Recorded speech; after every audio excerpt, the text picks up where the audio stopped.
D55168. I'm gonna show you the issues I have, hoping somebody can help me out get this thing repaired.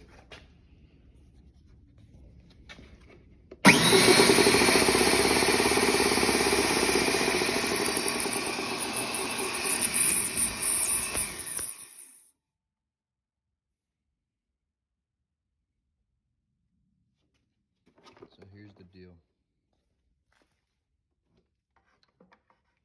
I've replaced these valve plates up here, piston, the new ring, new belt.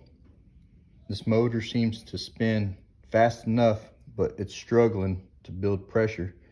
I've replaced this check valve because it was nasty and rusted. And it still does the same thing. So I've taken this line off and it pushes air just fine and sounds great. But as soon as I put the line on and that tank builds up to about 30 PSI, it all struggles to build pressure. And this motor, like I said, it seems to spin. It's just spinning inside this belt. I don't want to tear the belt up. Everything seems to look pretty good. Good air filter. I don't know what else to replace to get this thing fixed and running properly.